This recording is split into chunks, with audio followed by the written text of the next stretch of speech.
घटती हुई हिंदुओं की आबादी और गजवाए हिंद चाहने वालों की बढ़ती हुई आबादी इस देश के लिए बहुत घातक है। हिंदुओं को कम से कम 4 बच्चे पैदा करने चाहिए और पूरे देश में कम हो रही है, ये चिंताजनक है। घटती हुई हिंदुओं की आबादी और गजवाए हिंद चाहने वालों की बढ़ती हुई आबादी इस देश के लिए बहुत घातक है। हिंदुओं को कम से कम 4 बच्चे पैदा करने चाहिए और 2 बच्चे सनातन धर्म के लिए समर्पित करना चाहिए। हिंदी हिंदू हिंदुस्तान ये थैंक यू। क्या हो गुरु जी? संदेश नया कुछ आज कुछ कहना चाहते हो? कुछ भी नहीं, आज तो यही कहना चाहते हैं कि हिंदू बचेगा तो हिंदुस्तान रहेगा। हिंदू मतलब जीवन शैली है, हिंदू मतलब कोई एक कट्टरता नहीं है।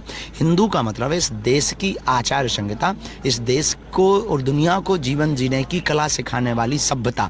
हिंद महासागर के पास रहने वाली सभ्यता को हिंदू कहते हैं। इस देश में रहने वाले मुसलमान भी कन्वर्टेड हिंदू हैं, इस देश में रहने वाली ईसाई भी कन्वर्टेड हिंदू हैं। इस हिंद महासागर के रहने वाली संपूर्ण सभ्यता को हिंदू कहा जाता है। वो वापस आ जाए अब अगर आप बुलवा दो तो हम स्वागत कर देंगे। आप अब मंच से कुछ कहने वाले? Thank you. बहुत चिंताजनक है। पूरे देश में कम हो रही है, ये चिंताजनक है।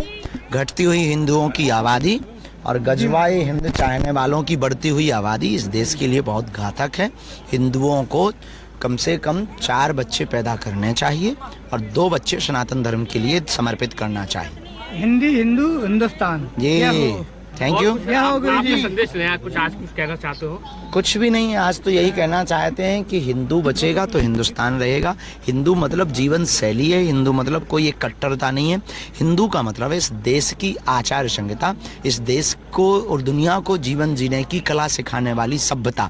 हिंद महासागर के पास रहने वाली सभ्यता को हिंदू कहते हैं। इस देश में रहने वाले मुसलमान भी कन्वर्टेड हिंदू हैं, इस देश में रहने वाली ईसाई भी कन्वर्टेड हिंदू हैं। इस हिंद महासागर के रहने वाली संपूर्ण सभ्यता को हिंदू कहा जाता है। वो वापस आ जाए अब अगर आप बुलवा दो तो हम स्वागत कर देंगे। आप अब मंच से कुछ कहने वाले? Thank you.